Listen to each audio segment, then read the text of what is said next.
Welcome, everybody. It's a great pleasure to welcome you to the fourth of our six-part series on human rights and environmental due diligence in public procurement. This series is brought to you by Electronics Watch, IndustriALL, the Fair Trade Advocacy Office, and Rethinking Value Chains, with financial support from the Charles Leopold Mayer Foundation for the Progress of Humankind. My name is Björn Claesson. I'm director of Electronics Watch, and Electronics Watch is an independent monitoring organization for public buyers who focuses on labor rights and occupational health and safety in electronics supply chains. Kan Matsusaka of IndustriALL will be today's moderator. But before we get started, a couple of technical pointers for you. First of all, today, all presenters will be speaking in English. However, there is an interpretation button on your screen in the bottom, the globe. Click on that if you want to access this presentation in French or Spanish. If you have any technical problems, do try to find Martina Hooper in the chat, who will be able to assist you. This session is also being recorded, and it will be available on the Electronics Watch website after the event. We very much welcome your participation and your input, your questions. In order to do so, I encourage you to use the chat function. Again, find Martina Hooper and put the question or put a comment to her in the chat that she can read during the time for the Q&A. So, as I mentioned, this is a fourth of a six-part series. Each session of this series focuses on a building block of due diligence. The first one, that we held back in November of 2021, addressed supply chain transparency, which is fundamental to due diligence. The next one was on verification. That is how to measure and verify effective due diligence, especially in the context of public procurement. The third one last month was about enforcement. How do you enforce due diligence requirements in supply chains? And today's topic is the right to effective remedy. Remedy is, of course, one of the three pillars of the Protect, Respect, Remedy framework for business and human rights, which was established under the United Nations Guiding Principles on Business and Human Rights. Yet, in practice, remedy is often the weak link of due diligence. We talk about remediation, we talk about the remedy, and they refer both to the process of providing remedy for an adverse impact and to the substantive outcome, that can counteract or make good on the adverse impact. But there are all kinds of questions still about what that process should be. Who should be involved in defining the remedies needed to counteract the harm in supply chain? What role should different stakeholders play? There are also questions about, in particular cases, what are the appropriate outcomes in practice? The UN Guiding Principles talk about remedy that may include apologies, restitution, rehabilitation, financial and non-financial compensation, punitive sanctions, and also the prevention of harm. So when is what type of remedy appropriate, and how is this decided? So we're fortunate to once again to have a really inspiring group of experts from public procurement fields, from civil society and trade unions to shed light on these questions. And to get started, I now turn it over to Kan Matsusaka of IndustriALL. Thank you, Kan. Well, thank you very much, Björn, for this welcome greeting and housekeeping instruction. And good morning, good afternoon, and good evening for all the participants all over the world. My name is Kan Matsuzaki.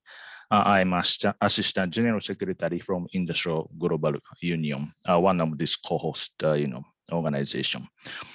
As Björn already explained, that this is the fourth session, which we focus on the right to effective remedy.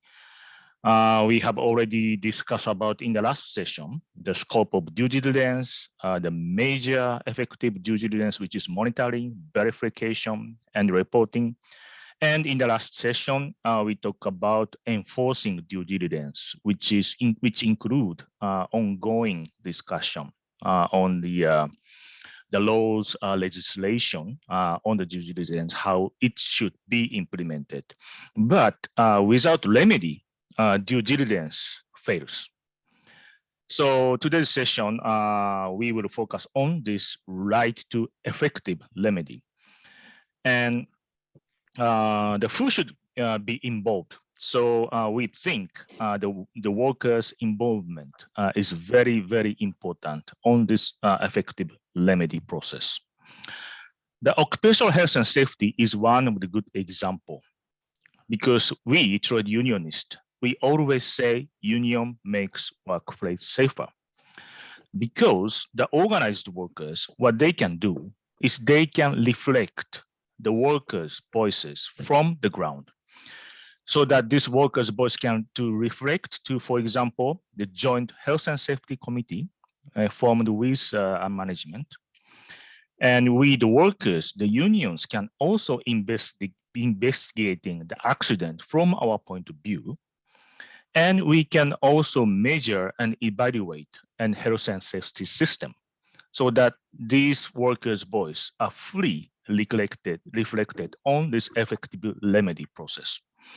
But on the other hand, emerging, if there's no, the workers get unionized. So if there's no union, or if there's no elected employee representative, then how workers' voice can be reflected? In this case, we see sometimes the employers just hire the outside consultant, or they ask third-party auditors to come to the workplaces and check and report to the management. So there's no real workers' voice reflection. Then sometimes, or maybe a lot of times, we see such situation, especially in the developing countries, where the workers' rights are not respected, especially in the freedom of association and right to collective bargaining. So this is, I think, the kind of main concern that workers have. So the question will be, how those workers' voices reflected into this effective remediation process. So today, as Björn mentions, that we will focus on this the theme on the right to effective remedy. So today we have three experts. The one expert is from Sylvia Obregon from European Coalition for Corporate Justice. Her colleague, the Christoph Patz, are actually supposed to be here, but unfortunately, he is not able to make this event due to the logistic problem, due to the quarantine in Georgia. So that's why Sylvia is now participating here on behalf of European Coalition for Corporate Justice. And we have two another the expert for this panel discussion, who is Pauline Goldberg from Swedish County Council and the Regions, and my colleague, the Christina Hayagos Clausen from Industrial Rural Union. But since Sylvia needs to leave before 3 o'clock due to her schedule, so I will give first to the Sylvia Obregon for the experience on this the remedy process from the point of view of the European Coalition for the Corporate Justice. Before I give a floor to Sylvia, I just want to introduce that the European Coalition for Corporate Justice is guided by a vision of a sustainable world in which the corporations' drive for profit is balanced by the interest of society at large and respects human, social, and environmental rights. And their work is motivated by the express need to transform the European Union, home to a large number of corporations, into a global leader in the corporate accountability.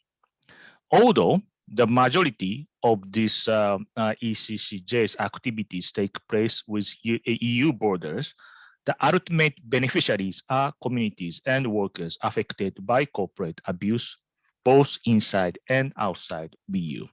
So now I'd like to invite Sylvia for her presentation and experience from the ECCJ on this the remediation process. So now floor is yours, Sylvia.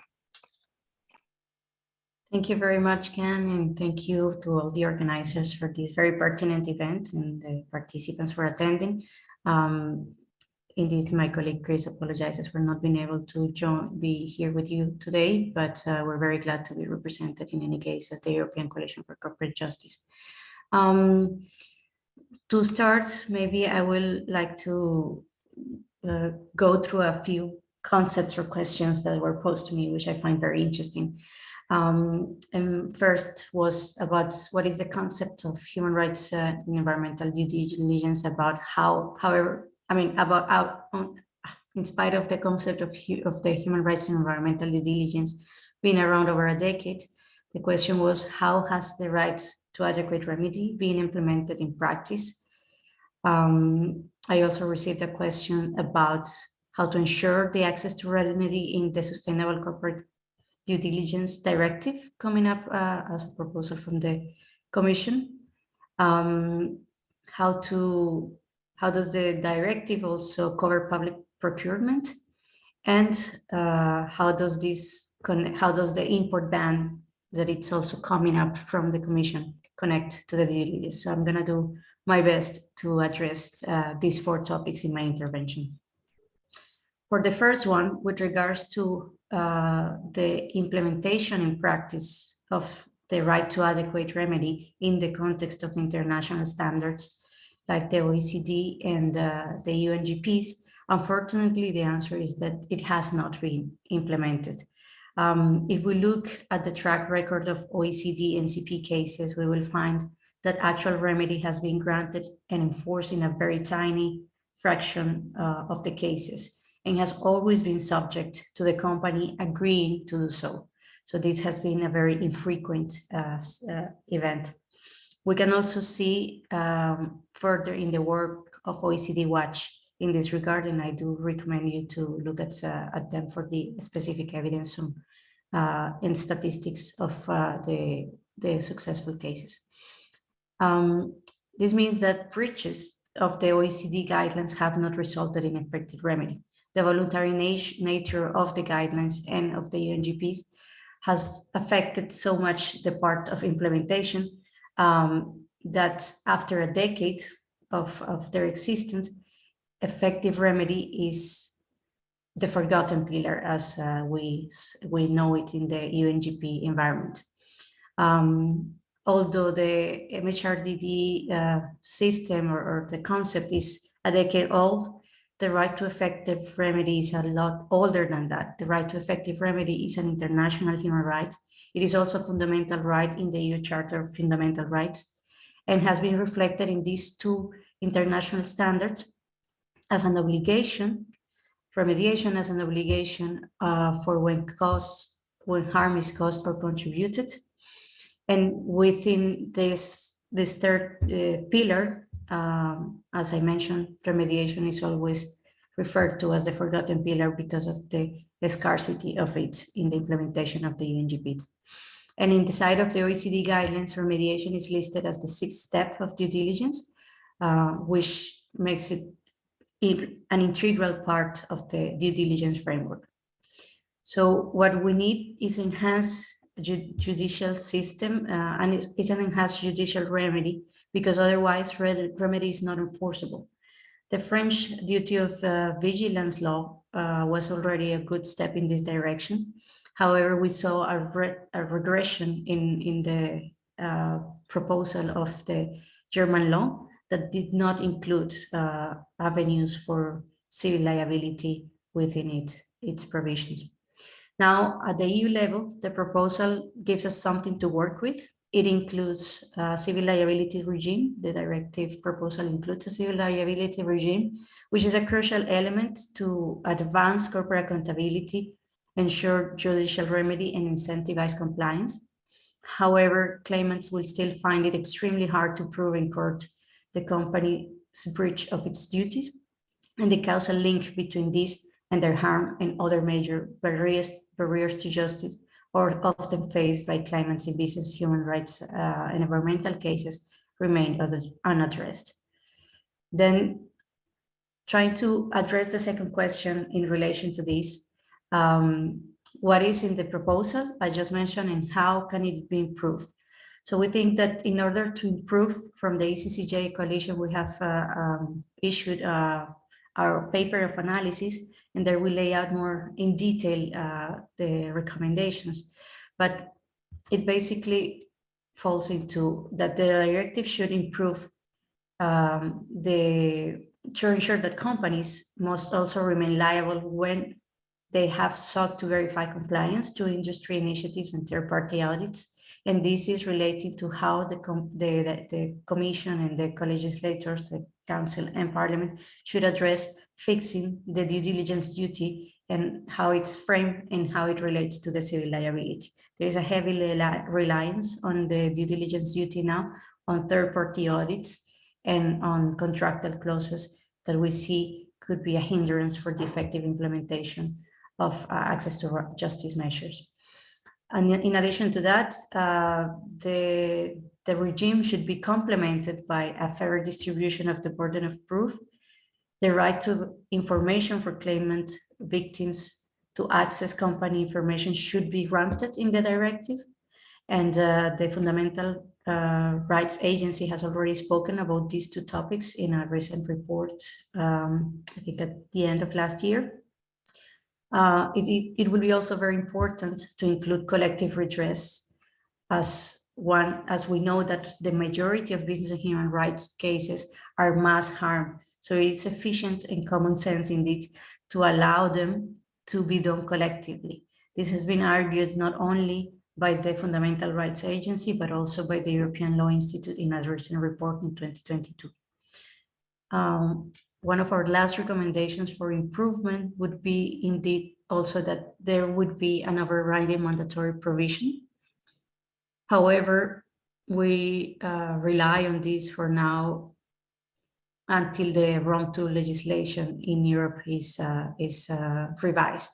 And we rely on this only in the case that we have a very strong civil liability regime in the directive indeed, to make sure that European companies can be held accountable in European courts no matter where the harm has occurred.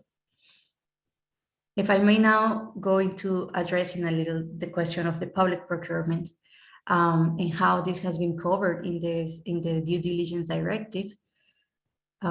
This unfortunate response is that it hasn't been covered. That is a big failure from the directive to not have addressed or included public procurement in its provisions, and that it had two very important opportunities to do so in the way that the articles are structured, and Article 24 and Article 21 related to administrative enforcement and relating to public support, and borrowing from the recommendations done by the European Parliament in the INL that they promoted, that they finalized and agreed upon on 2021. We need to amend also the Public Procurement Directive, and we have heard that this is coming up in the plans of the European Commission. But I'm sure that others who are experts on the matter in this panel will have more ideas about that. My last comment on this regard would be that companies applying for public support, and this is something we recommend as in our analysis as ECCJ, is that companies applying for public support are already included in the directive, that they have not been, that they need to prove evidence that they have not been sanctioned. However, the proposal fails to provide for the exclusion of non-compliant companies from public procurement. So there is the exclusion from public support, but not from public procurement. And there is a footprint that it's worth in this case, in the German due diligence law, and as proposed by the European Parliament, as I mentioned. Finally, the directive should also require that in the performance of public procurement contracts, companies comply with Articles 4 to 11 of the directive. And my final intervention, I think, will be with regards to how does the market ban or the forced labor import ban relate to the Corporate Sustainable Due Diligence Directive and the right to access to remedy. The ban seems now to be coming after much confusion. It seems like it's going to be proposed in the second semester of 2022, and that it will be complementary to the SDD, which is a very good news. If we remember, it was the intention of the legislators at some point to have it included in the due diligence directive, but this proved to be highly problematic. In this context now, we need to ensure that the ban is based on the US model and it's linked to remediation, and that to remediate victims of forced labor that have been withheld from their payment or their passports. The US model allows the authorities to embargo forced labor goods and basically tell the offending company that they should pay their workers, give them back their passports, release them from the advantage, and only then they will release the products into the market or back into the possession. And this is what we, as ECCJ, are calling for in the context of EU labor ban, forced labor ban as well. There are a few already heartening examples of how the US model has helped, and I can think of the Top Glove case in Malaysia, and I'm sure that several of you are very familiar with it. So it's a encouraging path for the EU to follow. Well, thank you very much, Sylvie, for this comprehensive, the presentation, explaining about the difference between the different, EU's directive and the German DD laws, and including the case that you mentioned, the forced labor, is a hot topic indeed, especially in Malaysia, which I think Pauline is also touch upon that case later. So since time is limited, I'd like to take a question from Flora. So is anyone wants to have a question to Sylvia? This is the time to do so. Can I already have one question? Okay. Been sent to me, so I'll go ahead and ask that, shall I? Yeah. What is your analysis as to why there is so little remediation in OECD cases?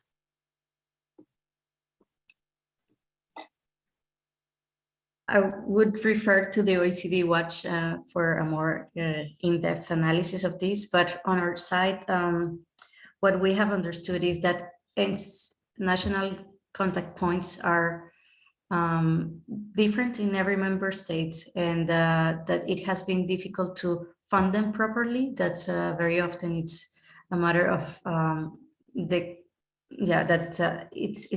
hasn't been the proper enforcement, that they cannot emit anything but recommendations towards the company. So many victims are hesitant about imposing some of these claims, because the result, like the procedural burden, would be so much and the results are so little, given that there is nothing that's apart from a recommendation that the contact points can do, which goes back then to the problematic nature of how these standards, although very complete, are only voluntary. And until we have strong and stringent enforcement mechanisms through civil or administrative liability, both ideally and necessarily through civil liability, this is not going to change. So it's a very important part of the directive, learning from the experience of the implementation of the international standards. Well, thank you very much, Sylvia, for responding to that question. Is there any other question from the floor? If that is not the case, then we will move on to the next speaker, Pauline and Christina. Thank you very much for your, yes? Yeah. We do just have one more question. Okay, so we'll take one more question. Please go ahead. Yeah. So are you aware of any best case examples that we can learn from?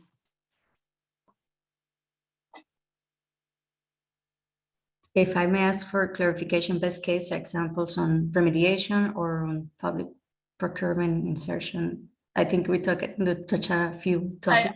I think that's in terms of remediation. Well, I think that the case of,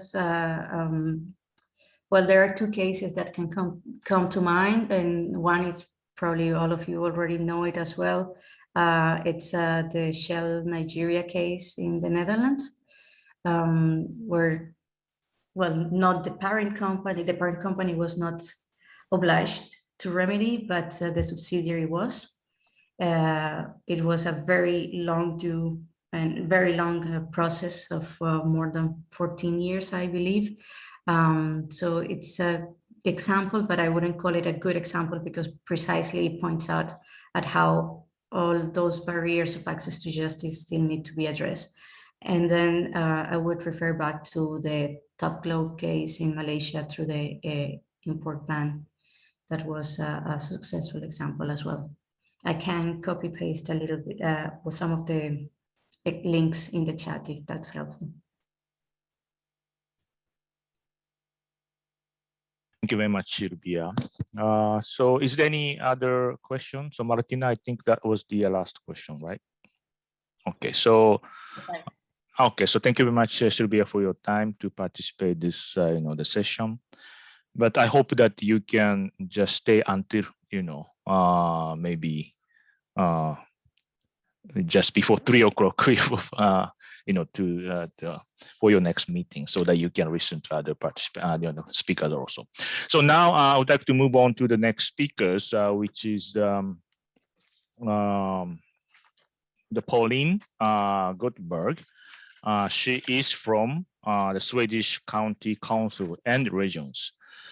And for everybody's information, the Swedish County Councils are responsible for healthcare, dental care, and public transportation, and procure a product and service value more than 13 billion euro, if I understand correctly. So this is a big public buyer.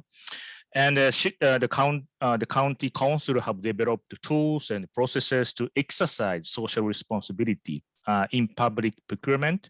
That is to identify actual or potential violations in their supply chain, and to mitigate and prevent violation, and to remedy harm to the workers.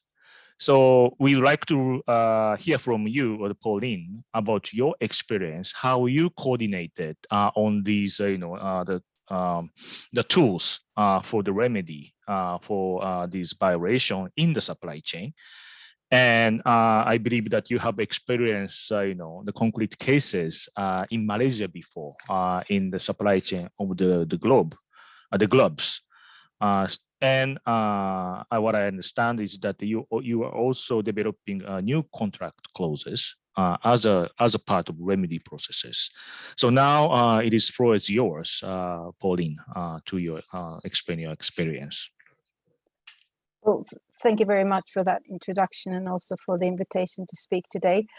I have to admit that I was a bit hesitant to joining this panel, because this is an area which is tricky, and we don't have that much experience and maybe not that many cases to show or the solutions to give you. So what I think I will bring to the table today, or these discussions, is maybe some more questions and some lessons learned from where we are at the moment. I have a few pictures to show, so I will share my screen. I've had difficulties actually put it into presentation mode, but I hope you see the pictures now. I will, as you said, I will use this intervention just to maybe give you a background on the work that we do in Sweden.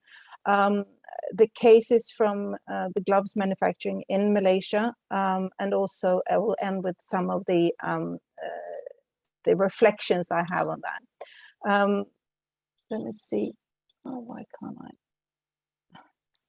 Yeah, okay, I think we talked about this, but there are 21 regions, and I think the reasons why we cooperate is that we don't have to invent the wheel 21 times, that we have developed a joint code of conduct, which is politically adopted in all the regions. We have harmonized contractual requirements. We also co-finance this national secretariat that I'm leading. And then obviously, because we share the same supplier base, we can also do joint follow-ups, co-finance them, and then also share the results from that. Obviously, even though we procure for quite some amount of money, we're on a small and a global market, so therefore we do cooperate with other organizations. We have been members of the Electronics Watch since 2016, but we also cooperate with other healthcare sectors in Europe, and central purchasing bodies for the exact same reason. Basically, we have since 2015 put into our contract clauses. They are in line with the UN guiding principles and the OECD due diligence guidance. So in order for our suppliers to fulfill their human rights and environmental obligations, they need to have a due diligence process in place. And this obviously includes like a policy commitment. They need to forward these requirements in the supply chains, risk analyses, follow-ups. I've highlighted this management deviation because I think this is one of the the weak links in our contractual clauses at the moment. So managing the deviations. We also have penalty clauses, of course, connected to that. So always, I mean, when we do audits and we show violations, we ask our suppliers to comply with the fundamental terms, and they must provide like a time and action plan, how they are correcting these violations. So corrective actions, I will come back to that because I think this is one of the also one of the lessons learned, that corrective actions is not remedy. So these are the contractual clauses that we do put into our agreements. So making the requirements are absolutely necessary, but they're far from sufficient. You also need to follow up on the contractual agreements to make sure that you actually get what you paid for. So I think our model is not very spectacular in any way. I mean, we do send out self-assessment questionnaires, but we do both office audits to check that the due diligence process with our direct suppliers are in place, and underlying documentation flow. But we also do factory audits to make sure that the ILO core conventions, our human rights are being fulfilled. And then we have the corrective actions. So basically, I mean, this is all well and good on paper. So how does this actually work in practice? So let me just take you through a case in Malaysia. Medical gloves is one of our prioritized risk areas. I think almost like 75 or 80% of the medical gloves are being manufactured in Malaysia. It's also a country which is highly dependent on migrant workers, and migrant workers that are whose rights are often being abused. In 2019, we commissioned Impact to help us do the audits, and we all know the drawbacks or limits of social audits, but I think what we asked Impact, or what they are good at, is addressing specific risks with specific methodologies. So we wanted to focus on the forced labor issue here. What these audits we did in 3 factories showed was major violations concerning, well, safety and hygiene, of course, working hours, and then we're talking excessive working hours above the 104 hours that is the limit in Malaysia. Discrimination, harassments, they were punishing workers by hitting them, etc. But talking about forced labor here, because I think this is what we should focus on in this case. Passports were taken away, and I think that is kind of easy to fix because that's, you know, having lockers, etc. But when it came to the debt bondage, that was a bit more tricky. I would just show you this picture. Obviously, the workers, before even getting to the jobs in Malaysia, they had to pay agents throughout the process. What we detected was that, well, for the workers from Bangladesh, they were paying like between $4,000 to $5,000 US. If you compare that to the monthly salary of $265, everyone can understand that it's going to take them a long, long time to repay that. So here we started asking our direct suppliers to do the corrective actions. And all three factories actually implemented zero cost policies, i.e. workers should not have to pay anything to get a job. When we started pushing for repayment of recruitment fees, that's when it was starting to get a bit tricky. In one way, I know that in the end, these three factories repaid $54 million. I mean, this case could easily be described as a good case. But I have reflected a bit on this, on the whole processes, and I would like to end with a few of the lessons learned, because what we've seen is that corrective actions that we ask for in our requirements, in our contract clauses, is something completely different to remedy. Because the corrective action is more fixing something that is wrong now. And this is also what our suppliers kind of agreed to push for. But when it came to getting them to also start thinking about repayment, that was a lot trickier. So here, I think we need to be also aware of how we write our contracts. In the whole process, well, also, I mean, we had little leverage. Our direct suppliers were wholesalers, Swedish wholesalers. We asked them to cooperate in between them, but they found that very, well, difficult to do. They were competitors. So we really were piggybacking on the whole US custom and border with the whole release orders. So that was also a lesson learned. How do we increase leverage? We had, for example, I mean, our experience was that we have quite little experience of remedy. So we went for the monetary compensation, but now as an afterthought, you know, was that sufficient? I mean, what else should have been put in there? I don't think anyone in this process, not us, not anyone else, have addressed the issue of accountability. I mean, no one has said, I'm sorry for the harm that we have caused, for example.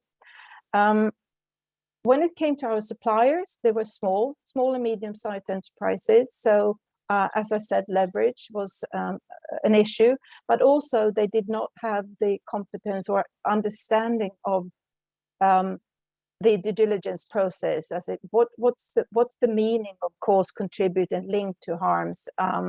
Not a robust process for due diligence. So the process here was extremely slow to get them to take action.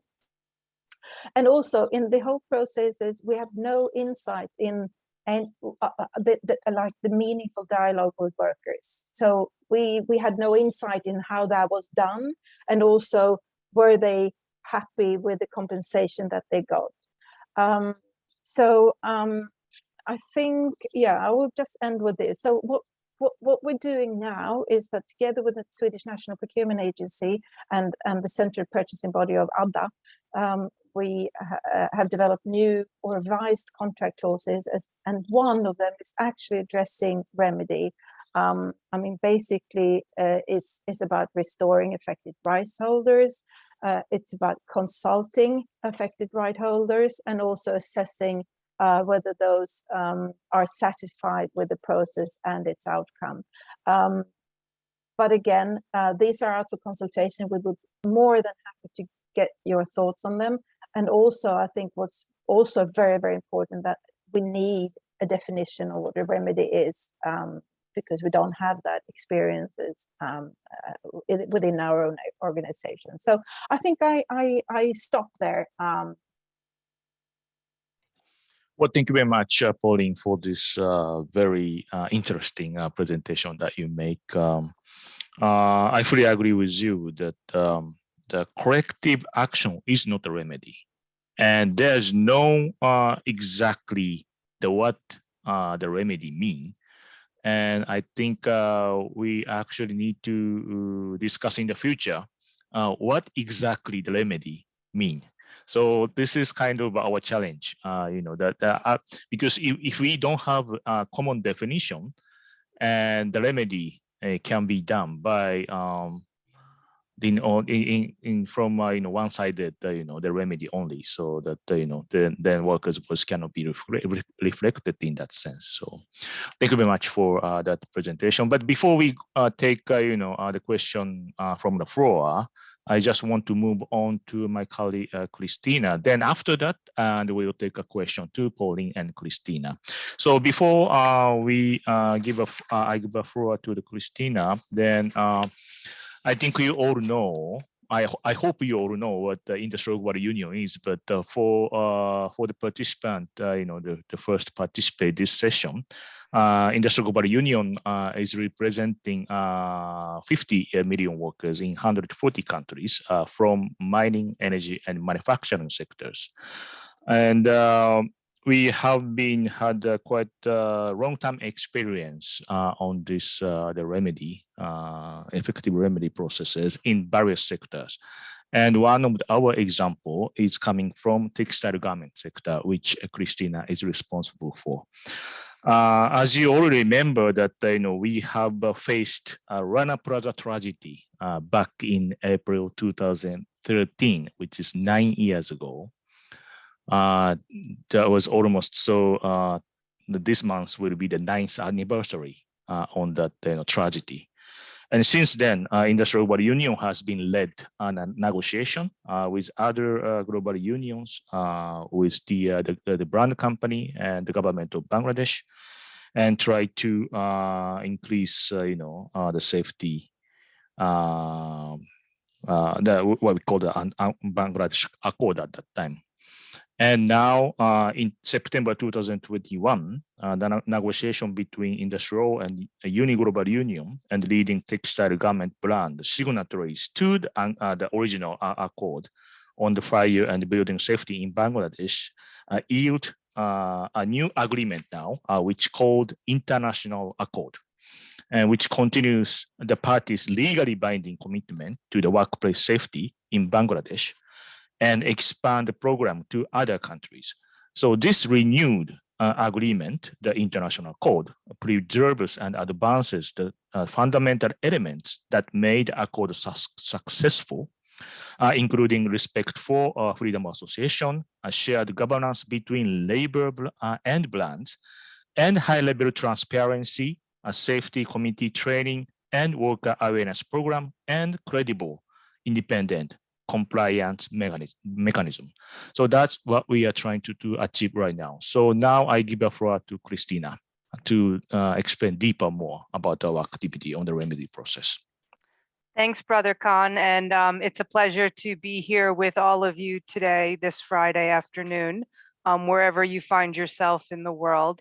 So maybe I'll just give quickly a little bit of background for those who might not have it.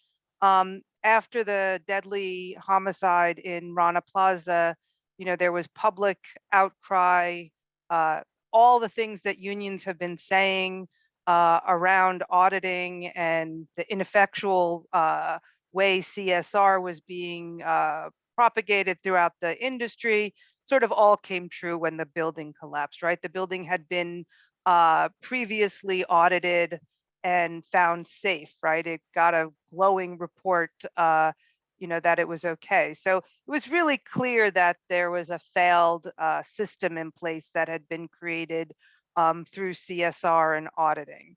And the response that we had as IndustriALL, together with our sister organization and our affiliates in Bangladesh, was to push for a legally binding agreement that became the Bangladesh agreement on Bangladesh Accord for Building and Fire Safety. There are several pillars to this agreement that I think are really important to highlight around effective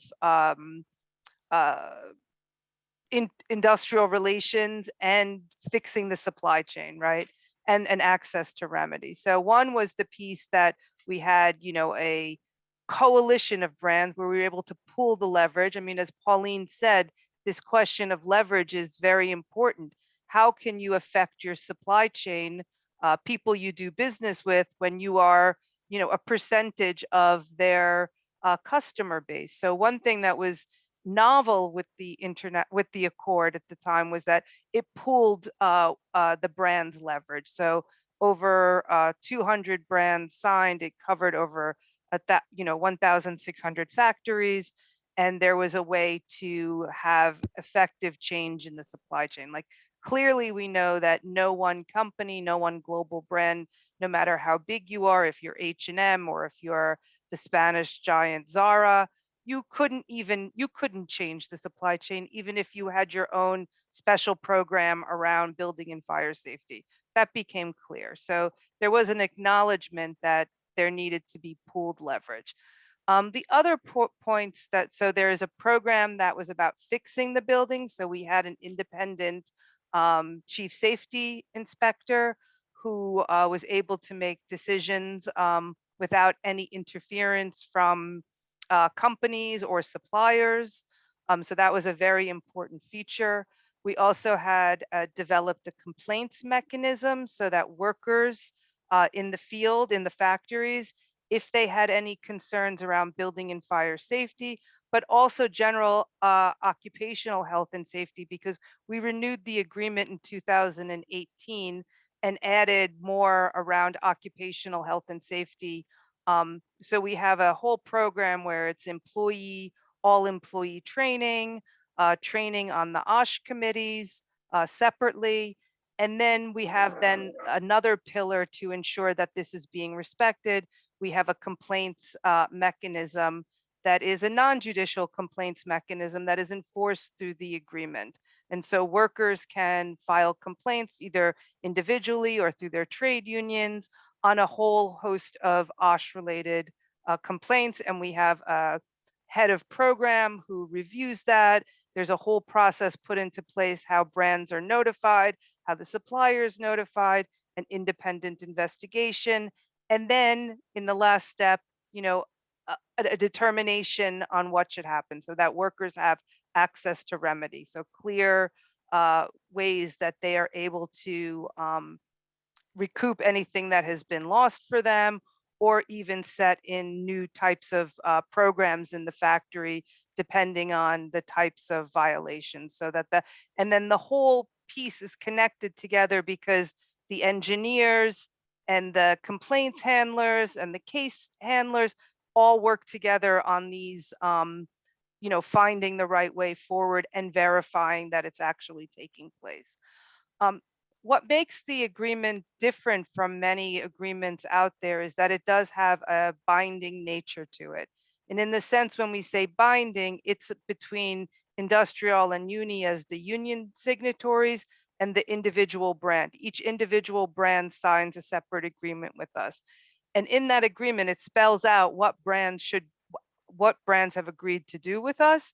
And then we have a dispute resolution mechanism that has, a lot of layers of trying to find common ground, mediation, trying to get to an agreement. But the final step is that if we're unable to get to an agreement, if we think the brand, or if they think the union, I mean, it goes both ways. If the signatories say that one of them is not fulfilling the terms and conditions of the agreement, we do have a arbitration process at the Permanent Court of Arbitration in The Hague that we have 2 sets of rules now that can be followed. So, and then that becomes, that award is then legally, you can enforce it in the home country of the brand or global retailer. So in that sense, this is a unique agreement. Not many have such legally an ability to have to hold the brand accountable that way. I'll just add maybe just briefly, there was a real shift in 2021 where we were able to negotiate, as Khan mentioned, the successor agreement to the Bangladesh Accord, which is now the International Accord on Occupational Health and Safety. So that is a very important shift because it's not just building and fire safety, that is in there as well, but it can be on health and safety issues. So really, and with the commitment from the global brands that we will expand, it's a 2-year agreement that we will expand to at least one other country within the 2 years. So that I think is quite an important piece, you know, moving this forward, that, you know, many people said, oh, this was just, you know, a reaction to a horrible tragedy in Rana Plaza, and such agreements are only can exist beyond the first 5 years, that, you know, the terms that we originally had it for. But we've been over and over been able to say this way of working where brands are held accountable together with global unions and their national affiliates is a way to have supply chain industrial relations. And I can even point to one piece in the new agreement where the parties have agreed to set up a working group to examine other human rights due diligence topics besides occupational health and safety. But so there is a movement, I would say, within the global brands in the fashion industry to look at these issues together with their, you know, global counterparts, their, you know, their store employees, so which is who Uni represents, and their production employees, which fall under, or their suppliers fall under IndustriALL.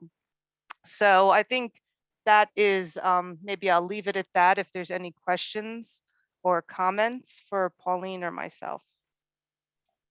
Well, thank you very much, Sister Christina, for explaining what we are doing actually on this field. For everybody's information, you remember that yesterday, 28th of April, was International Workers' Memorial Day, which is also known as World Day for Safety and Health at Work. So if you visit our Industrial Global Union website, we also cover special features on occupational health and safety, including this international accord that Christina also explained. So if you have time, please visit our website. So now I would like to open the question to everybody. So now, how about the question now, the Martina? Yes, so we do have one question for now, and it's for Pauline. In your work, do you cooperate with the Swedish unions? Not as much as we should, I think. I think there's been a development within public procurement. First, when it came to the dialogue that we should have with the market. So, and I think that's started. But now I think next step is actually to involve civil society, including unions, in the whole process before any public procurement, you know, and the contracts is being signed. So, yeah, it's something that we will work on. Okay, we've also got a question for Christina. Could you give some examples of disputes that have been effectively addressed through the DRMs within GFAs?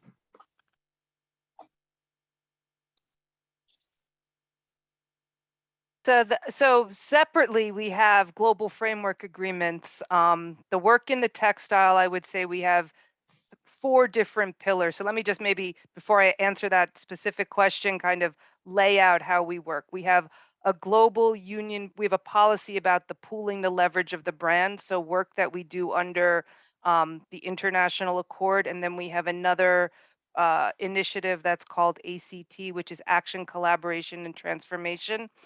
And then we have global framework agreements. And then we also have trade union networks within multinational manufacturers. So let me just go to the GFAs. So within the GFAs, we do have dispute resolution mechanisms, and that's for each individual brand. We've signed with 6 different brands. So if I take, for example, the Inditex agreement, it's actually our oldest global framework agreement with a major brand. We have quite an extensive procedure where we have a coordination committee. So we have a global trade union committee within the GFA, and then there's a coordination committee. And within that coordination committee, any cases that cannot be solved at a local level with the, we have trade union experts as part of the agreement, through the intervention of the trade union expert, can come to this coordination committee. So there's a whole host of different issues that have arisen, you know, be it from workers being fired for trade union activity,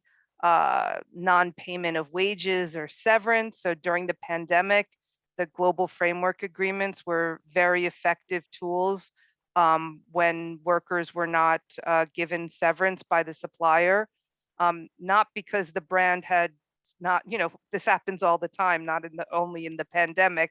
There are many, you know, unscrupulous employers there who, you know, find the way to cheat is through the wages and the benefits. So, you know, this has been a very important, you know, dispute resolution mechanism for us. And we have been, I would say one thing maybe just to add for information is that under the ACT initiative, we have been quite effective. We've been, you know, ACT is about getting to a living wage, but the agreement that we have with the brands who are signatories is that we will proactively promote freedom of association. So programs around freedom of association. So one thing that has been over the years that has been, we've been negotiating freedom of association guidelines, either directly with the union and the ACT brand suppliers like we did in Myanmar. And underneath that agreement, it has a very specific dispute resolution mechanism. Now, that was the Myanmar context. In Bangladesh, we have, together with the employers organization, the BGMEA, which is the Garment Employers Association, our affiliates in Bangladesh, and the ACT brand sourcing there, put together an interim dispute resolution mechanism for the pandemic, because there were a lot of cases coming up about non-payment of wages and severance. And we've also included in that scope freedom of association. So the next plan there is to then set up a proper DRM by bringing the parties together to assess how the interim one went and what would be the next agreement going forward. Similarly, in Turkey, we're doing the same thing where we're negotiating a freedom of association annex to the agreement specifically for Turkey. So that's how we've been using these different collaborations where we've been pooling the leverage of the brands to find solutions for supply chain violations and to set up these non-judicial mechanisms for remedy. Okay. Oh, sorry. Go ahead, Khan. No, it's okay. So how many questions that you have right now? We've got another 1, 2, 3. Okay, that's good. So please go ahead, read out. Yeah. Okay, so another question for Pauline. How many of your suppliers would be covered by the contract clause on remedy, given that so many are vendors? Thinking about the responsibility when a company is linked to impacts. I hope I understand the question, but yeah. What we do is that obviously we buy everything from like footballs to MR cameras in Sweden. So what we've done is to do risk analysis of all our purchasing categories and identified eight high prioritized risk areas. So these would be in textiles, pharmaceuticals, instruments, etc., etc. So in those agreements, it will be mandatory to put them in. But I know also that a majority of regions are putting these contract clauses in all their agreements. Maybe not for, I don't know, consultants supplying, I don't know, but you know, in low risk categories. So most agreements will be covered by these clauses, I would say. And at the moment, we're also having discussions with our Nordic colleagues in a few years' time, maybe, to harmonize these requirements. So that would also make it easier for suppliers to know what is expected. So I think here we need dialogue between organizations so we don't get a patchwork of requirements or definitions of what it is and things like that. So here I think we need collaboration, broad collaboration with practitioners. Did that answer the question? I'm not sure.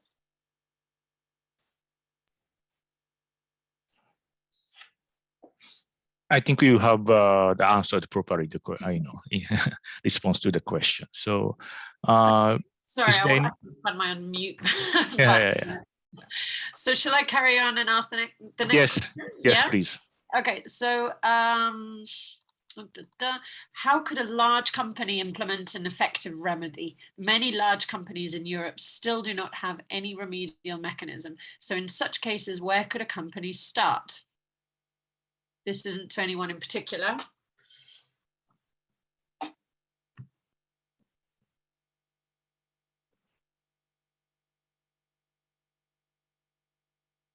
Can Pauline or Christina can? Putting us on the spot here. I think this is what I brought in the beginning. You know, I don't have the answers or the solutions or the correct answers, but I think something that has been mentioned. I know you said it in the beginning, Kan, that you know any remediation should also focus on having meaningful dialogue with affected. So what is meaningful, like remediation? You know. Well, we have to talk to the workers or whoever is being affected. I think that's a good start. But how do you do that in a meaningful way? So I think maybe that's a start. Yeah. Maybe I could. I think one of the reasons why I think it's important for us, as the textile and garment sector, to present in these types of webinars is that we have shown a proven model, right? Large companies in a sector can jointly come together and negotiate what they want with the trade union, with the global union, and have a way to implement it on the ground in their key production countries. I don't see that it's an impossibility that all companies that are supplying for medical gloves could have a similar agreement on, how migrant workers are treated in the supply chain, right? If there's a will, there's a way to do it on how to pool leverage in the supply chain. So it's just how creative you want to be, how open you are to it. And there are positive examples. I mean, the International Accord is a positive example where brands know what their due diligence is. They've seen it work on a country level. They said, okay, let's take this to, we pushed them as the trade unions. We said, we think we need to have this in other countries. We continue to have, horrible deaths in Pakistan, in Morocco, in India. This industry is really plagued by fires and building problems. So I think the model that was developed in the textile sector can easily be transported to another sector. I mean, you need a few large companies that are progressive to say, we're not afraid to sit down with the global unions and their affiliates, negotiate something that's binding on us, right? I think that's the difference of the accord, is that the companies agree to do what's in there, right? And you would say, why do you think, couldn't that be voluntary? But if you hear the brands talk themselves, they say because of the binding nature, they actually do it. They've added resources to it. So there's not some kind of like CSR washing going on, right? That happens sometimes when you have these voluntary codes of conduct, right? That a company makes and says, this is what we want our employees to do. And here you have someone monitoring it, right? We monitor the agreement as the global unions. We make sure that those companies are doing what they said they would do. So I think there is a way for large companies to start doing this. It's just, you should think about it sectorally. Is it just the electronics? I think the model can be used in other sectors. Thank you. Then, is there any other question, Martina? Yes, there is. How might public buyers learn from other fields in terms of how the concept of remedy is understood and implemented? I think this question goes to Pauline. Yeah, but I think this is the benefit of being in public procurement. As I said, we buy everything from textiles to ICT to so learning from each sector, each industry is the way that we do, and see what works in different industries and try to adapt that maybe for other cases. So yeah, I agree. Thank you very much. If there's no more question, then I invite Björn to invite Lennon to speak on this one. Lennon is also my good friend, but first, Björn, please. Yeah, so Lennon Wang with the Serve the People Association. Lennon, I'm sorry if I'm putting you on the spot. I hope you're available to talk. I did see your comment in the box that you agreed with Pauline about the distinction between corrective action and real remedy. I was just wondering, it would be really, we've talked a little bit about Malaysia, we've talked about Bangladesh. I wonder, would you be able to bring in your experience from Taiwan a little bit about what remedy has looked like, or if you think there's any kind of good examples of remedy in Taiwan? That'd be very much appreciated. Yeah. Thanks, Bjorn, and hello everyone. I'm Lennon from Taiwan. It's quite enlightening to know the differences between remedy and corrective action. Actually, before I haven't even thought about it, and it is really a good lesson for me to know it. In Taiwan, actually, the migrant workers here, now my work is focusing mostly for the migrant workers. So the migrant workers in Taiwan, most of them, they have a similar procedure like those in Malaysia. So they have to pay a big amount of money. So before they come, they already have a debt. They pay the place, they pay the agency abroad, and they have a debt to come to Taiwan that they have to pay monthly. We call them loan sharks because there is a heavy interest on that. And once if they don't pay back, that pay on time, there will be a law enforcement because they already usually they sign the promissory notes back home. So if they didn't pay on time, the lender will request the court to have an enforcement deduction from their salary until they finish. So, well, I have a feedback. So I'm very happy to hear all the experiences from Europe mostly. What's your suggestions for countries like Taiwan, where the unions are not strong and we don't have any formal mechanisms of those the agreements between unions and the companies and the brands. And so, even as we have a vivid civil society, but for the union itself is not strong enough. And even it's not forbidden for migrants to form unions as it is in some countries, like in Thailand. It's not forbidden. They can have their union, but it's quite new. And because of the lack of free time, lack of regular day off, it's very hard actually. And also, of course, there's a year limit for the migrants to stay, and it's not stable. Their contract is not stable. They might be fired, or they might not be rehired if they are very active on the movements. So we're also helping migrants to form unions. But in a country like this, I believe in Malaysia and many other countries are similar too. What's your suggestions for a way for effective remedies in, like, maybe especially in electronic sector and maybe in others too? Thank you very much. Well, thank you very much, Lennon. I fully understand the Taiwan situation.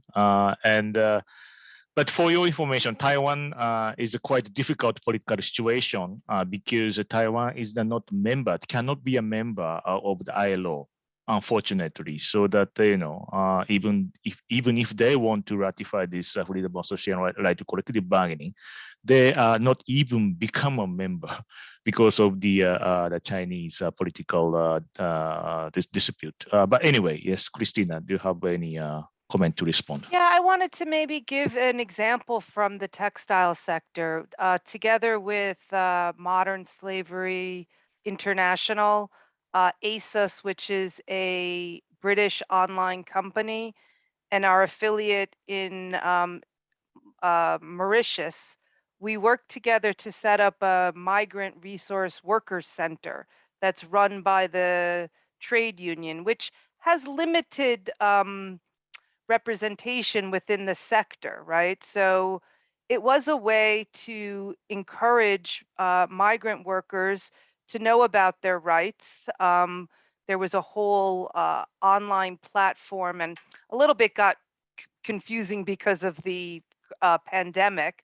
But the original piece was that workers coming from Bangladesh would receive this information already through training, because the brand can identify who's coming to the country and who's going to work in their supply chains. That's how they have it set up. I don't know if that's different for electronics or for rubber gloves, but for the garment, they know who's coming, which migrant workers are coming into those factories.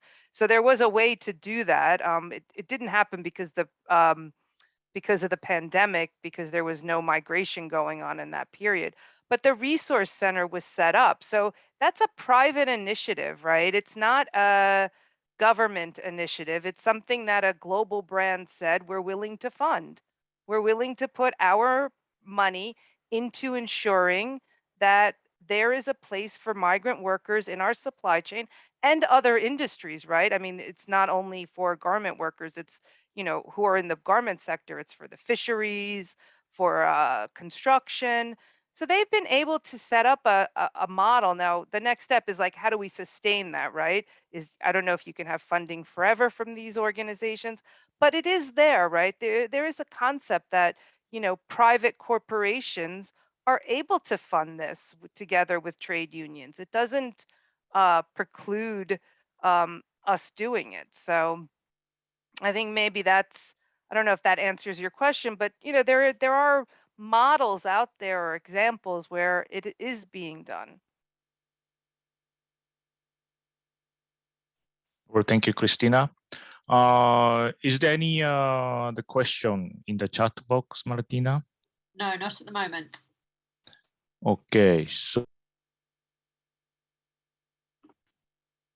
maybe I have a question to the Pauline. So as a public buyer's point of view, as you already mentioned, that we need to have something common understanding on what remedy means. Then what is your suggestion? Do we need some kind of coordination to develop some kind of guideline for the public buyers to use the common definition of the remedy when they decide to buy something in the supply chain? Or what do you think? No, I think we need one. So we know what we're talking about, and if we could do that, jointly, I think that would be very much appreciated or needed, or within the public procurement sector, because we are far removed from in the supply chain. So I think we need a working definition on what remedy is. So yeah. Well, thank you very much. Maybe this is also the same question to you, Björn, as Electrolux Watch. What kind of the guideline, if we want to have some guideline, and who should we get involved to develop those guidelines, and how should we do it? Well, perhaps this is the time to mention then that we have started this process, and I really appreciate the comments from the panelists and the inspiring examples from Christina, showing that there are models out there already that we can learn from what's happening in the apparel and textile sector, for example. That is so important, and I really, and that's why I keep on asking for good practice examples, because I think that we really need to accumulate those before we actually develop a working definition of remedy. So we know what is possible, and we really push the envelope as far as possible without going to where no company will say, well, we will never do that, because that is not a viable approach for public procurement either, because public procurement needs products, needs services, needs contracts. So I think that's the first step, to do a little bit of what we're doing right now, and then to develop have a really broad-based discussion among trade unions, among civil society and public procurement, and then also have dialogue with different industry, because I think that's absolutely essential. We can probably develop the most wonderful definition of remedy that we can dream of. If it's not really adopted actually in practice, won't amount to anything. So there's a research process, there's a consultation process, and there's an essential dialogue process with companies, I think, that are essential for this process. Well, thank you very much for your response, Björn. And is there any other question? Now we still have 12 minutes to finish this session. No more questions at the moment, so go ahead and. Okay. So then I have one example from my previous sector, which is electronic sector from Malaysia. My definition for this effective remedy is to set up the workplace environment that workers can freely speak up. This is, I think, the first step for this the effective remedy. I give you one example, the recent example. We are have a very, very severe union busting in Malaysia at a company called Molex. This Molex is the global supplier on the electrical fiber optic connectivity. And so if you have a smartphone, for example, Apple smartphone, you more or less have this Molex product in your Apple smartphone. But anyway, so what's happening in this Molex workplaces is that the workers want to create the trade union inside of the union, the company, including the migrant workers. So they apply for the union recognition to get recognized by the management, so that they can freely collective bargaining, so that they can start collective bargaining process. But before this recognition voting process, Molex Malaysia local management threatened workers that they won't receive any bonus, or they will have no future, and worker has given no promotion. And then local the management of Molex keep threaten the workers like this. Then finally, especially the migrant workers, afraid that they will be dismissed if they vote to the unions. This is the situation in Malaysia on the ground. But the problem is the brand company or other public buyers, even if they send the third auditing party, that factory, they will never find this reality. Why? Because before the third party auditing come to the workplaces, the local management pick certain the workers with prepared the answered by local management, so that the workers can only respond to that auditors on what management direct to say. So there's no environment that migrant workers or the local workers can freely speak up. So in that case, we will never find the problem on the ground. So we need to take into account. So what will be the effective remediation in the future? So this is my final wording. Then I fully agree that we actually Industrial Body Union is happy to get involved in the discussion when the electronics watch would like to develop such kind of guideline, so that we can provide our good experience and also the bad experience like in Malaysia. So now I would like to close that session. But this session is not the last session. We have two more sessions. So we have two more series, which focusing on the purchasing practices on the due diligence, which is responsibility for both private and the public buyers. And we also have another session, support for public buyers to implement human rights and environmental due diligence. So I ask everybody to continue to participate this wonderful session. And I would like to really thank you to Pauline and Christina to share your experience and expertise so that we can develop our concept on this due diligence in the supply chain for the public procurement. So thank you very much for all. Then I will back to you, Bjorn.